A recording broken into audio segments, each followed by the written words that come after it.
Right now, your brain is erasing a memory, not losing it, erasing it, on purpose. Somewhere in your skull, a group of cells just decided that yesterday afternoon wasn't worth keeping. You'll never even notice it happened. Can your brain really choose which memories to delete? Let's set the rules first. We're not talking about memories that fade because you got old, or memories that vanish because of injury.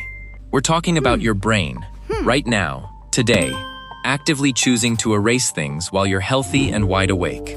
No accidents, no damage, just deletion, on purpose, every single day.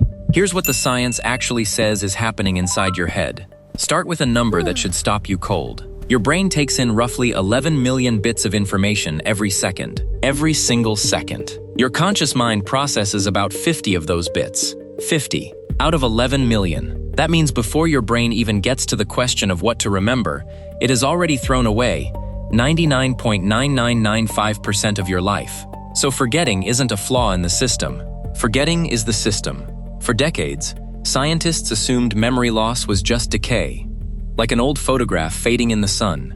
Weak connections, worn out over time. But that story has a problem. If memory was just decay, it should be slow, random, gradual. It isn't. In 2017, neuroscientist Sheena Josselin at the University of Toronto ran an experiment that flipped this idea upside down. Her team looked at newborn neurons in the hippocampus, the brain's memory-forming region, and they found something strange. These new neurons weren't just building memories. They were actively wiring themselves into existing memory circuits and disrupting them, breaking connections that used to be stable, on purpose. Josselin's conclusion was blunt. Forgetting isn't your brain failing to hold on. Forgetting is your brain working exactly as designed.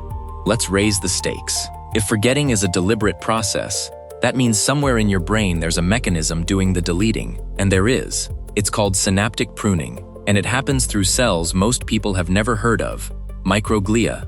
Microglia are your brain's cleanup crew. For a long time, scientists thought their only job was defense, hunting down infections and injury. Then a series of studies, including landmark work out of Beth Stevens' lab at Boston Children's Hospital and Harvard, showed something else entirely. Microglia physically eat synapses, the tiny connection points between neurons where memories live.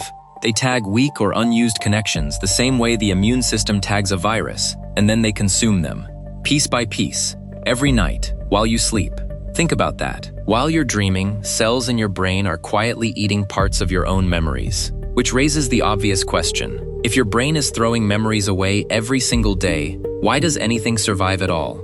Think about what that actually means for one single night of sleep. In the hours you spend unconscious, your hippocampus replays the day's events, over and over, at speeds many times faster than real life. Researchers studying this replay have found the same neural firing patterns from your waking hours firing again during deep sleep, almost like a highlight reel running on fast forward. But it's not replaying everything equally. It's competing. Every experience from your day is essentially auditioning for a permanent spot, and most of them lose. So picture two versions of the same evening. One where you had an ordinary dinner, scrolled your phone, went to bed. Another where, during that same evening, your car alarm suddenly went off outside your window. Both experiences get replayed that night, but only one of them wins the competition for long-term storage. Your brain doesn't decide based on what you'd prefer to remember. It decides based on signals like surprise, threat, and emotional intensity. The ordinary dinner rarely stands a chance. This is where it gets stranger. In 2015, a team led by Nobel laureate Susumu Tonegawa at MIT used mice to test something that sounded almost like science fiction. They implanted false memories directly into a mouse's brain by activating specific memory cells, called engram cells, with light. The mice reacted to events that never happened. Fear of a room they'd never been shocked in. Full, physical fear responses to a memory that didn't exist. What Tonegawa's work revealed is that a memory isn't a file sitting in storage waiting to be read. A memory is a physical pattern of connected cells, an engram, and that pattern can be strengthened, weakened, edited, or wiped, depending entirely on which cells fire and how often. So here's stage 2 of the scenario. Your brain isn't storing memories like a hard drive. It's more like a garden. Some patterns get watered, wired stronger every time they're used. Others get left alone, and the cleanup crew moves in. But this still doesn't explain why. Why would evolution build a brain that erases its own experiences? Here's the twist, and it's the part almost nobody expects. A 2017 study published in Neuron by Blake Richards and Paul Franklin, working out of the Hospital for Sick Children in Toronto, argued that forgetting isn't a bug your brain tolerates. It's a feature your brain requires to function at all. Their reasoning goes like this. If you remembered everything, with equal weight, forever, you wouldn't actually be smarter. You'd be paralyzed. Imagine trying to find your car in a parking lot, but your brain also hands you every single time you've ever parked a car, in every lot, on every day, all at once. You wouldn't recognize patterns. You'd drown in noise. Forgetting is what lets your brain generalize. It strips away specific, irrelevant detail so you can keep the useful pattern underneath. You don't need to remember every single meal you've eaten to know how to use a fork. Your brain deletes the noise, keeps the shape. So the real answer to our question isn't just yes, your brain deletes memories on purpose. It's that your brain has to delete memories on purpose, or intelligence itself stops working. Now here's where the scenario escalates one more time, because deletion isn't random, it's targeted. Research on memory consolidation shows your brain prioritizes emotionally intense moments and repeated experiences, wiring them deeper during sleep, while flagging low emotion, one-off details for removal. That's why you can recall exactly where you were during a moment of shock or fear, in vivid detail, years later, but you cannot remember what you had for lunch 3 Tuesdays ago. Your brain already decided that lunch didn't matter, and it was almost certainly right. So think about what this means for you, personally, tonight. Every memory you're carrying right now, the ones that still feel sharp, are the survivors.